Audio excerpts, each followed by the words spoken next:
Hello, hello. Today we're reading The Real Jake. This story is interesting because it takes place mostly in one room, and yet it doesn't really manage to feel boring very much throughout the whole thing, at least to me and most other people who've reviewed the story. So, it's very connected to the lore and the Stitch Wraith, as you can probably imagine by the name, and yeah, it's interesting, so let's go through it. The child's bedroom was crowded, even though it held only two people.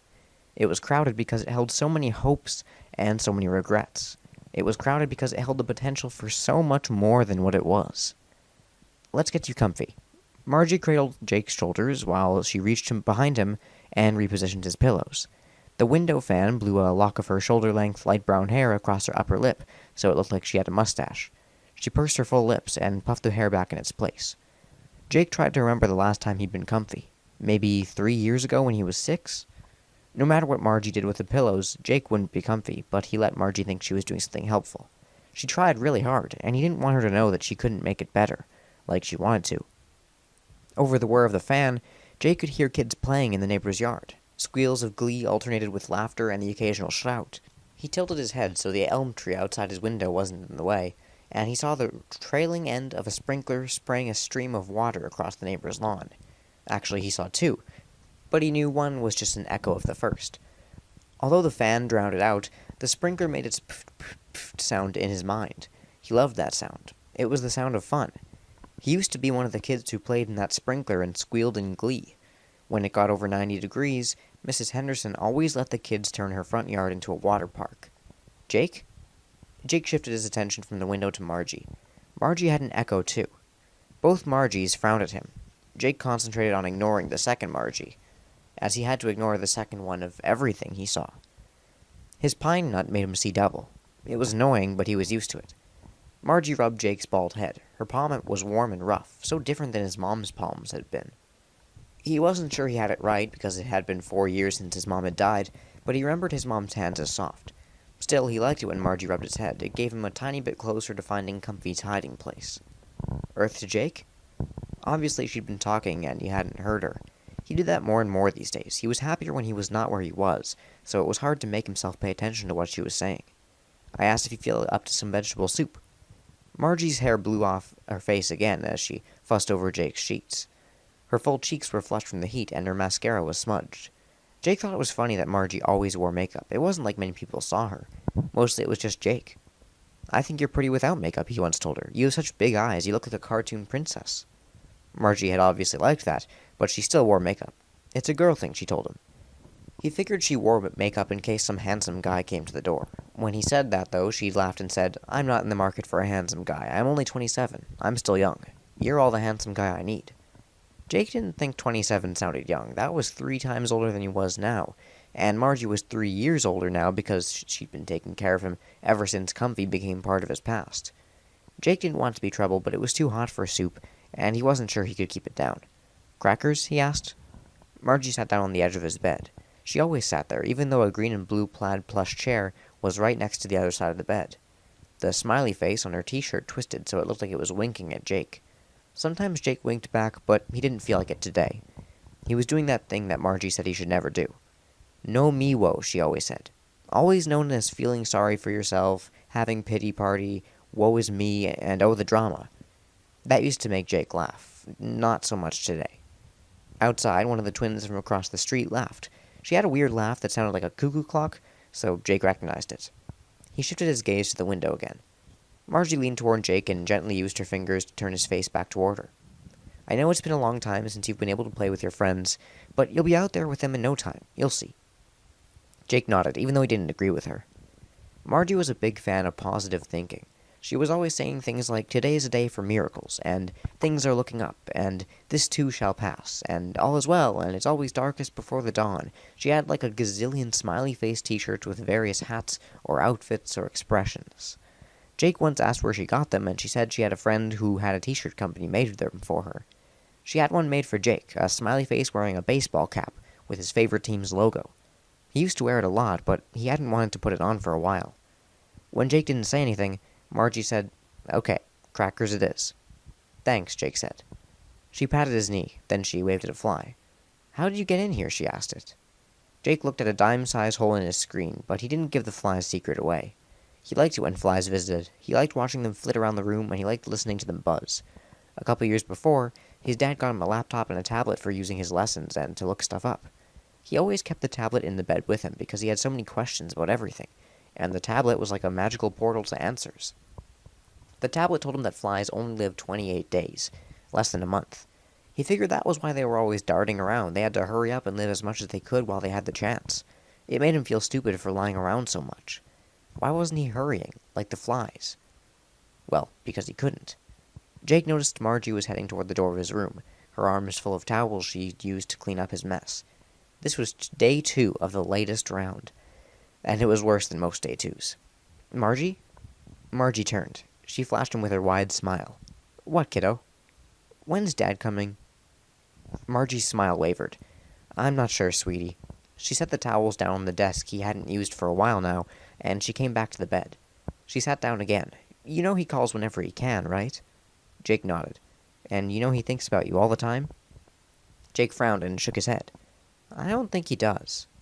Margie raised an eyebrow. Why not? Well, he's a good soldier, right? Of course he is. So he has to concentrate on what he's doing. I bet he doesn't think about me when he's concentrating on his job. But that's okay. I don't want him to think about me and end up shooting himself in the foot or something. Jake strained so he could lift his arms and pretend to shoot his foot. He gave Margie a weak grin. Margie laughed. No, that would be bad. Jake joined her when she went on. Very, very bad. They laughed together. I'll go get those crackers. Margie stood, leaned over, and kissed Jake's forehead. He noticed her eyes got teary when she looked into his eyes. He understood why, so he didn't say anything. Instead, he asked, Can you bring extra crackers? Sure. Are you hungry? Not really. I've just been thinking it's wrong for me to not offer something to Simon when he visits. You're supposed to do that, right? Offer food or drinks or stuff to guests? Margie raised an eyebrow. I don't know that Simon ate. Jake laughed. That's just silly. Of course he eats. I thought he lived in the cabinet. Yeah, so? Margie tilted her head. So there's food in there? Jake shrugged.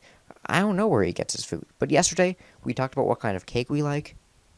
He likes chocolate, just like I do. Simon likes chocolate, huh? Yeah, and peanut butter, just like me. But he doesn't like it with banana. He says if he gets a banana nut sandwich, he takes off the banana. Oh, he does he? Jake nodded. Margie shook her head and smiled. Okay, extra crackers it is then. Really? Well, we can't be rude to Simon, Margie winked. Jake shook his head. No, I'll need to apologize to him, too. Why? Because I haven't offered him anything. I'm sure he's not upset about it. Jake frowned. I hope so. Margie squeezed his foot. I know so. She headed to the door. Man, when I first read this story, you notice, how creepy Simon seems just from how what you hear about him. Some mysterious entity living in the closet. Without giving anything away, when I first read the story, I thought that was really interesting and a little bit strange. Jake watched her cross a few feet between his bed and the desk, where she left the towels. Above the towels, a poster of his favorite robot character bubbled in the humid air. One corner of it fluttered in the fan's breeze. When Margie left the room, Jake looked around at all his posters. They had a dual theme going on, science fiction movies and baseball. A painting that combined his two favorite things hung above the little white cabinet on the wall opposite his window. His dad had an artist friend do the painting. It showed a baseball game being played on the moon. Jake wished he'd be around to see that in real life, but he wouldn't. Jake rolled his eyes at himself. Oh, the drama, he said out loud. He surveyed his room again. His green baseball-patterned curtains gyrated in a spastic rhythm that matched the fan's rotations. Jake looked back toward his baseball on the moon picture. Then he looked at his little cabinet. The cabinet, which was about 3.5 feet tall and maybe 2 feet wide, had been in Jake's room when his parents got this house. At least, that's what his dad said. Jake didn't use the cabinet. It was just there, and normally, he didn't give it a second thought, until recently. Now, the cabinet was becoming important to him because his new friend Simon lived in it. Jake picked up his tablet. He wanted to see if he could beat yesterday's score on his math game. When the tablet came on, he looked at the time. Good. It was after 5. Bedtime was only 4 hours away. Jake loved bedtime. It was his favorite part of the day. Well, that and sleep itself. Sleep was way more fun than being awake. He could do things in his sleep that he couldn't do when he was awake. But bedtime was even better than sleep. That was when Simon came to visit.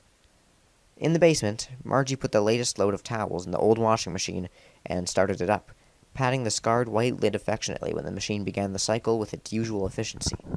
Margie was pretty sure the machine and its pal, the battered dryer next to it, were relics from another era, but they weren't giving up yet.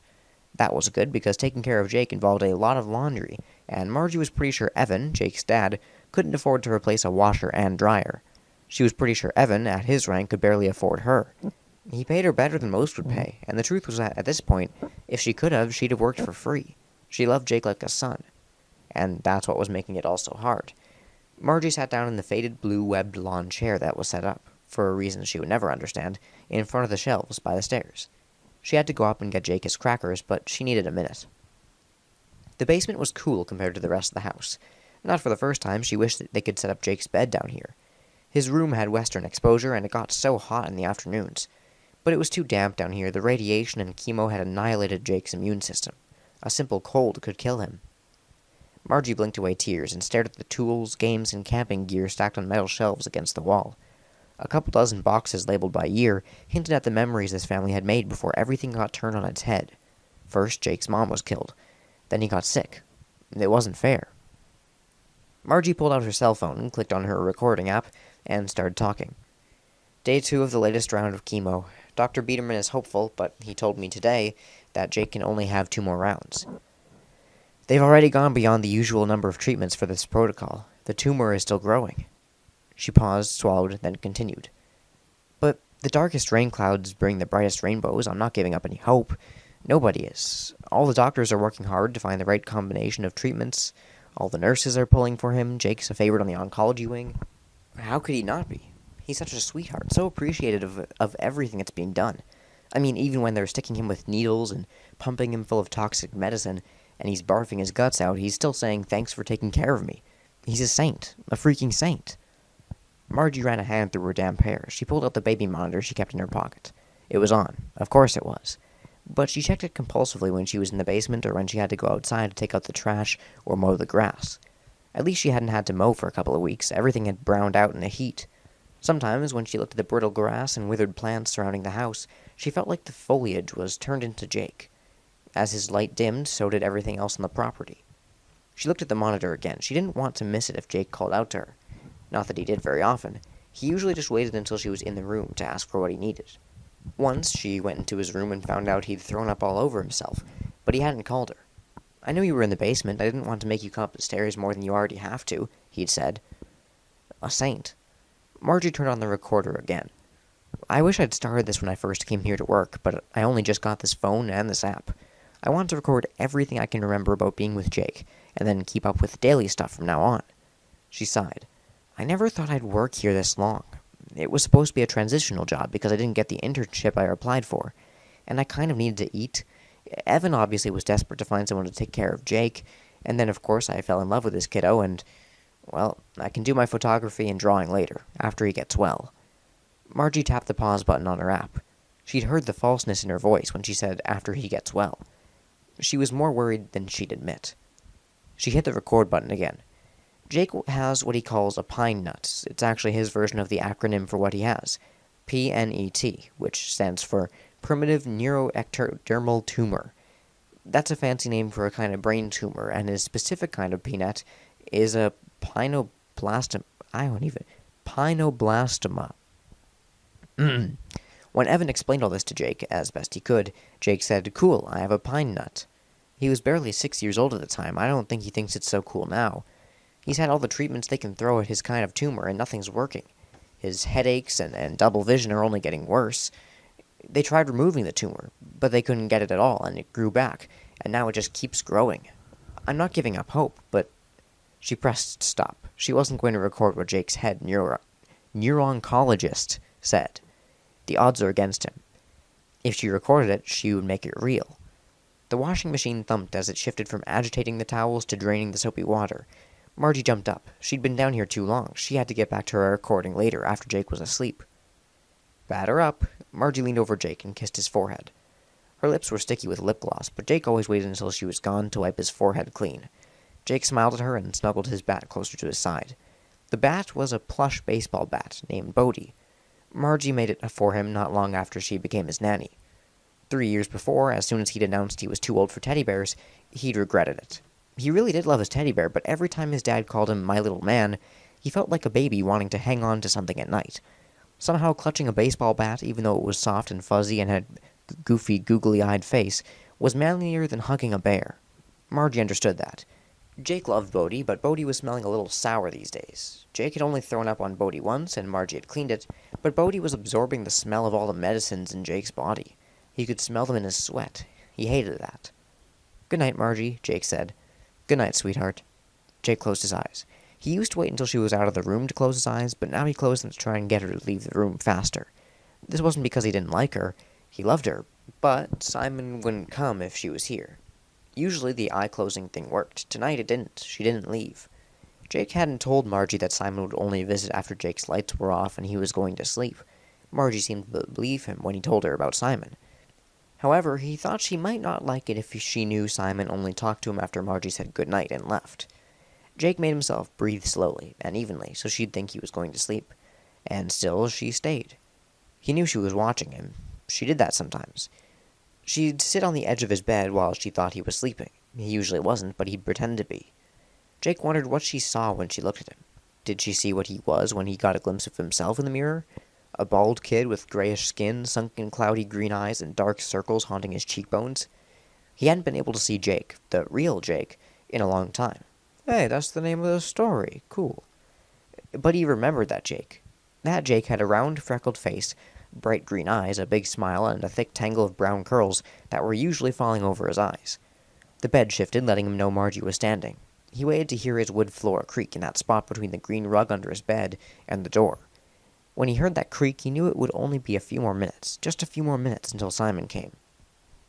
Margie closed the door to Jake's room. He curled on his side and hugged Bodhi. He waited. While he waited, he counted. It only took 17 counts before he heard the voice coming through the little cabinet door. Hey, Jake. The first night Simon had talked to Jake, Simon had made it clear he would be in the cabinet until Jake got well enough to walk to the cabinet, open the door, and find him. When you can do that, I'll be here waiting for you. At first, Jake thought that was weird, but he didn't want Simon to leave, so he accepted it. Sometimes he wondered why Simon had to talk to him from inside the cabinet, but he was just having so much fun talking with his friend that he'd forget to care to ask it. So what did you do today? Simon asked. Jake sighed. It wasn't a great day. Usually 2 days after chemo I do okay, but I threw up a... Simon made a pff sound. No, what did the real Jake do today? Oh, yeah. Jake wasn't sure why he often forgot Simon's rules. Jake wasn't supposed to talk about anything the way they were. He was supposed to talk about things the way they'd be if he was a normal kid, able to do normal things. He grinned. I played... Oh, wait, I almost forgot. Would you like some crackers? I have some out here for you. Jake waved his hand toward the little plate of crackers sitting on his nightstand. A small glass of juice sat next to it. Margie had said, Simon will need something to wash down the crackers. That's very nice of you, Jake, Simon said, but no, thank you. I'll be in here until it's time for you to find me. Jake realized he hadn't really thought through his idea to offer Simon something to eat. I could push the crackers toward the door. Simon laughed. That's okay. It's enough that you thought about giving me some. Makes me feel good. Thanks. Okay. Now, tell me what you did today. Oh, well, I played in the sprinkler today with my friends. Which friends? The Henderson kids, you know, Patty and Davy and Vic, and the twins from across the street, Ellie and Evie. They were there, and Kyle Clay, and Garrett from the street behind us. We were trying to see who could slide the farthest. You slid in the grass when it got really wet? Simon's voice, already a little higher than Jake's, went even higher. He sounded really excited. I did that today too, Simon said. And I got grass stains on my knees. They're still green. Jake laughed. Mine too. Cool, what else did you do? Well, before we ran in the sprinkler, we all played softball in the park. That's why it was so good to be in the sprinkler later. It got really hot in the park. I sweated like crazy. Was the ground really dry? It was really dry where I played, and so when I slid into it first, I scuffed up my knee. You should see the marks. I got some scrapes too, Jake said. They're not bad, though. It didn't hurt. Mine didn't hurt either, but my knees felt like sandpaper. I think it's fun. My dad once said stuff like that is a badge of honor. Yeah, I like it too. Jake smiled and reached for his perfectly smooth knee. He imagined that it felt rough. If he concentrated, he could make his fingers believe he had scrapes on his knees. He even could feel a little sting on his skin. So, did you make it? Make it where? To first base, when you slid. Jake grinned. Sure I did. Then I stole second, too. Way to go. Then what happened? I got to third on a deep fly ball. Super cool. I started trying for home on the next fly ball, but it wasn't far enough. Clay caught it easily, so I had to run back to third. Can of corn. What? That's what my grandpa called those easy fly balls. How come? Simon laughed. You always like to know why, right? Sure. Jake would have looked it up on his tablet, but he had to keep his eyes closed. Yeah, I like to know why too. So I asked my grandpa, and he said the can of corn thing could have started in a couple ways. The first way was because they used to sell groceries in small stores with high shelves. The men who owned the stores, they were called grocers, Grandpa said, and they would use long poles to knock cans of vegetables off high shelves and catch them in their aprons. Corn was the most popular vegetable, so that's why it made its way into the saying. I think I saw one of those grocers in a Western movie once, Jake said. Yeah, me too. It was just like Grandpa said. So what's the other way? Oh, yeah. Well, Grandpa said can of corn could have started because many, many years ago, games were played in cornfields. That's cool. Yeah, but I think it would be way hard to find the ball under those big, tall corn plants. It would be like playing baseball and hide and seek at the same time. Jake laughed. That's funny. Simon laughed too. So, what finally happened in the game? Oh, well, Vic hit a double, so I ran home. Awesome. And it was fun. So, what did you do after the game? We went for ice cream. I love ice cream. What flavor did you get? Chocolate, duh. Simon laughed. And I had chocolate ice cream today, too. And I ended up spilling some on my shirt. Did you do that? Yeah, I did. Right on my shirt. Sometimes chocolate stains don't come out in the wash. Oh well, if it doesn't, we'll remember that ice cream for a long time, right? Yeah, I bet you're right, Jake said. He yawned. Sounds like you're tired. How about I come back tomorrow night? Jake wanted to say he could stay awake, but he really couldn't. Okay, I'd like that. Me too. Good night, Jake. Good night. Margie was awake the next morning when the phone rang. It was early, and she hoped Jake would sleep through the ring so she could surprise him. Hi, Evan, she said. Hi, Margie. How's my little man? He's strong, like his dad. Evan laughed. Flattery doesn't work on soldiers. Margie grinned. It was worth a try. We have a rough go of the chemo? Yeah, one of the worst ones so far. I still don't understand why a medicine that's supposed to make him better makes him so much worse. Yeah. Well, hopefully that one day they'll find a better treatment. Margie heard someone shout through the phone line. Everything okay? Sure. Guy's letting off some steam. You ever do that, Evan? What? Let off steam. Me? No, steam is pretty much what keeps me going. Margie laughed. Is there anything else you need to tell me? Evan said. Margie remembered she had to stay on point, so he'd be sure to have time to talk with Jake.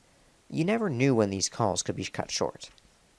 I already emailed you about the chemo, so no, you're up to date. And you? What about me? How are you holding up? I'm fine. Well, I'm not fine, but I'm fine enough that I'd be thrilled to death if anyone else, namely you and Jake, were as fine as I am. Well, that's fine then, Evan chuckled. Margie laughed again. She loved that this man on the other side of the world, this man who was in a life-and-death situation pretty much every day, this man with the very sick son, this widower, this soldier, always managed to make her laugh. Margie stood and headed toward Jake's room. I assume you're ready to talk to him, she said to Evan. Raring. Margie pushed Jake's door open, and he lifted his head. She pointed at the phone in her hand. It's your dad. Jake pushed himself up and grinned. His eyes flashed a hint of their old brightness for just a second, before pain dimmed them again. Here's your little man, Margie said into the phone. You take care of you, Evan said. She didn't respond. She handed the phone to Jake. Hi, Dad. Margie adjusted the pillows behind Jake so he could relax, but still remained sitting more upright. She smiled at him when he said to his dad, Yeah, Margie's been really mean to me as usual. Really mean. His laughter rang out as she left the room.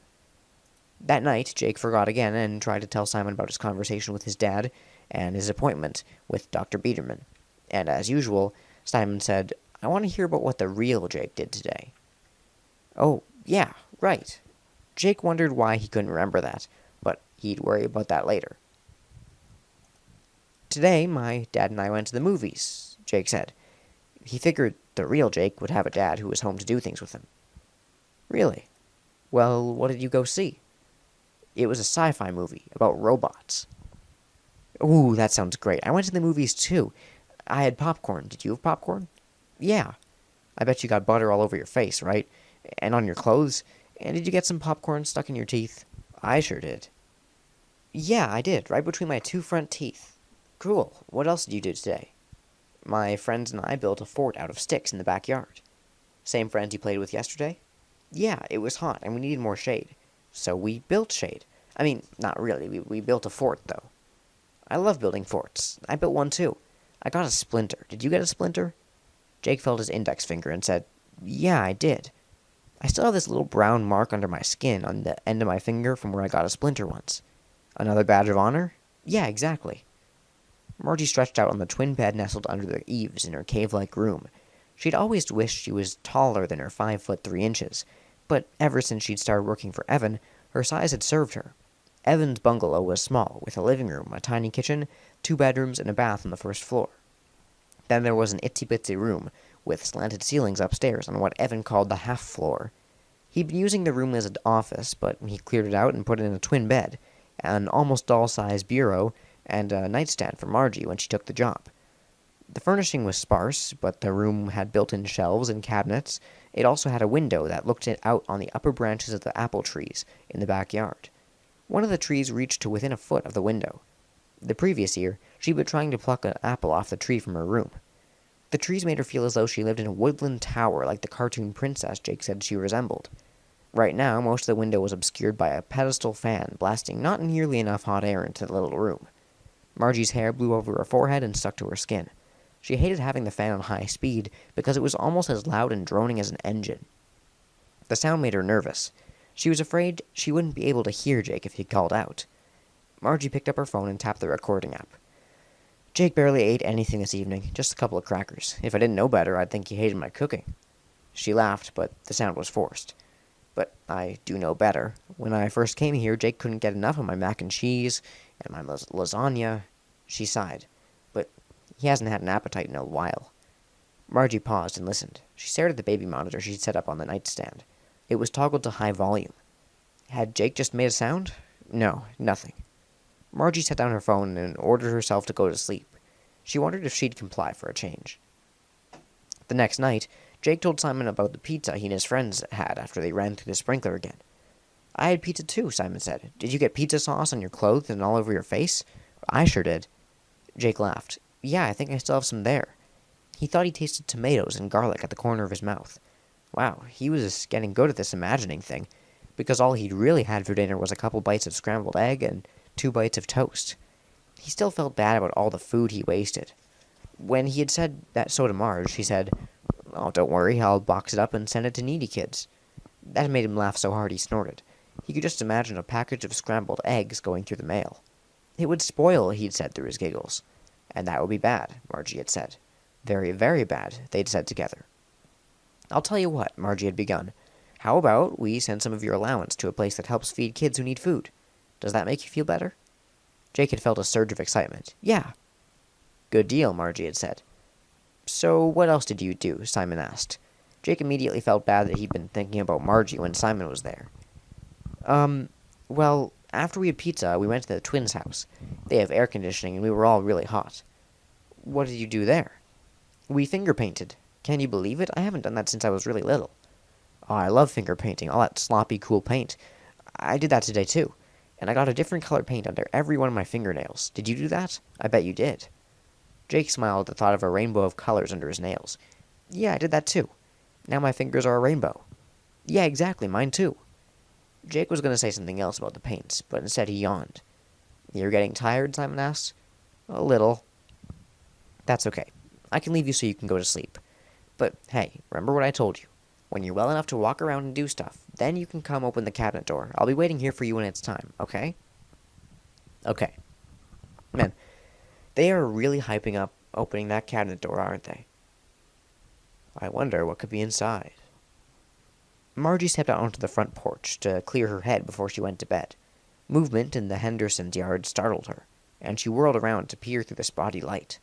"Sorry," Jillian Henderson called softly. "It's just me." Jillian stepped into the light cast by the front porch lamp. She was wearing a pale blue bathing suit under a darker blue t-shirt, and she was drenched. Margie suddenly realized she could hear the measured spitting sound of the sprinkler in Jillian's yard. "Were you running through the sprinkler?" Jillian grinned. Tall and broad-shouldered, Jillian had the weathered face and flyaway sun-bleached hair of a farmer's wife, even though she was married to an accountant. She once told Margie that she got her rugged looks from running after half the neighborhood children. Because Jillian was a stay-at-home mom with infinite patience, most of the kids tended to congregate at her house. And despite having a house full of kids every day, Jillian was always asking Margie if there was anything she could do to help. Margie figured Jillian was at least 15 years older than Margie, but they'd become good friends. "Fun isn't just for kids," Jillian said, "and I was so hot I was sure I was going to combust." Margie laughed. "I hear you. When the kids are up, they don't want Mom in the sprinkler. It's embarrassing." She mimicked her daughter's voice. "Are they at that age already?" "I think mine was born at that age," Jillian said. Margie laughed. "Hey, you want to join me?" Margie looked down at her t-shirt and shorts. "Why not?" Then she hesitated. The baby monitor. She pulled it out of her pocket and looked at it. She couldn't get that wet. Jillian saw Margie staring at the baby monitor. "Wait here." She trotted toward her house. Margie listened to Jillian open and close her squeaky screen door. She watched a car go by and then looked up to try and find the Big Dipper. She spotted it seconds before she heard Jillian's screen door squeak again. She looked toward Jillian's two-story Craftsman.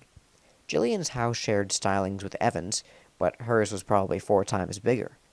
Jillian jogged over. "Here." She handed Margie a zippered plastic bag. "You'll still be able to hear it, but it won't get wet."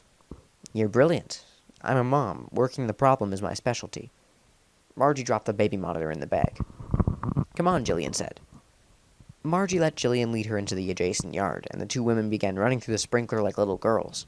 Back and forth, in and out, twirling and skipping. They played in the water and danced all over the soggy grass. Dirt squishing between her toes and water spraying in her face, Margie couldn't remember the last time she'd felt so light and free. After nearly half an hour, they staggered to Evan's front porch and collapsed, dripping, on the steps. Margie realized her muscles were more relaxed than they'd been in months. For several minutes, they breathed and dripped in silence. Then Margie started to cry. Jillian put her arm around Margie and pulled her close. "It sucks," Jillian said. "It just sucks. He's a great kid." "Yes," Margie said, "he is." The next day, just before noon, someone knocked at Jake's window. Jake heard his name being called. He craned his neck to see around the fan. The sun's rays speared through the window and advanced nearly all the way through the room. Sweat trickled down his spine. "Jake, are you in there?" Grimacing, Jake pushed himself up. "Is that you, Brandon?" "Yeah, it's me. I came to see if you wanted to break out." Brandon's long face appeared just above the bottom of the window. The screen distorted his features. "Oh, Brandon, I can't. I'm not supposed to even get up without help. I'm sure not supposed to go out." "Well, yeah, but what if you wanted to?" Brandon pressed his face into the screen to squish his nose. He made silly faces at Jake. Jake laughed. He looked toward his room's half-open door. He wasn't sure where Margie was, but he knew she was here someplace. If she had to leave the house, she got Mrs. Henderson to stay with Jake, and Mrs. Henderson always came in to give him a hello hug when she arrived. Margie didn't leave often, though. Mostly, she had things delivered to the house. If she went out, he went with her, because most of what she had to do was take him to doctors and treatments. "Come on, Jake, I haven't seen you in forever," Brandon whined. "I miss you." Jake looked toward the window again. Even through the screen, he could see Brandon's blonde hair sticking straight up. He smiled. "I've missed you too." Brandon was Jake's best friend from school. They used to be inseparable. For the first year after the doctors found Jake's pine nut, he went to school as much as he could, in spite of his headaches. Then he had brain surgery to try and get the tumor out. He was at home for several weeks, but he went back to school as soon as he could. The year before, he'd gone to school about half-time. Now, school wasn't possible at all. He was too weak and sick. But maybe he could go out with Brandon. Wouldn't that be cool? Jake was already dressed. He refused to sit around in bed in pajamas or underwear. Even on his worst days, he wanted to be dressed. So he had on green shorts and a tan t-shirt. He didn't have any shoes on, but he knew slip-on sandals were there, just under the bed. He could wear those. "Are you coming?" Brandon asked. "I thought we could just go to the arcade. If you're tired or weak, we can just do the racing game you sit down for." Jake loved the racing games. "Okay." He was going to go for it. "All right, give me a minute," Jake said. "Okay." Brandon pulled back the corners of his mouth and stuck his tongue against the screen. Then he said, "I'll be out here melting. If you take too long, I'll maybe a puddle. But I'll be here." Just scrape me into a bowl or something, and then we can go." Jake laughed. "Okay."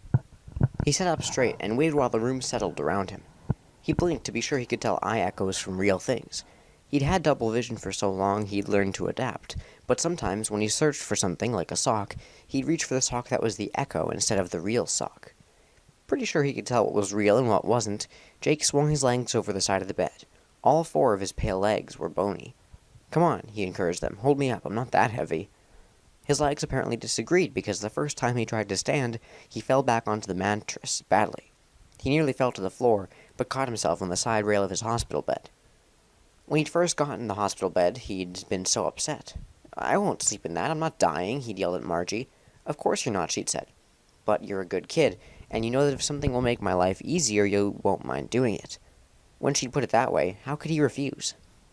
And now, he was glad he had the bed. Using the side rails, he was able to prop himself upright while his legs remembered what it was like to stand on their own. He felt like a baby horse he'd seen on TV. He was wobbling all over the place, but horses stood, and so could he. Jake concentrated and made himself stay upright, even though his head started to pound, and pressure built up behind his eyes. He looked down, spotted the sandals, and fished for them with his right foot. No way was he going to be able to lean over. That would put him on the floor for sure. Bending his knee to give his right foot a round made his knees almost give out. Almost, but not quite. He was able to snag the right sandal and put it on. Then he planted his weight on the sandal, which gave him more stability, and he began poking at the other sandal with his left toe.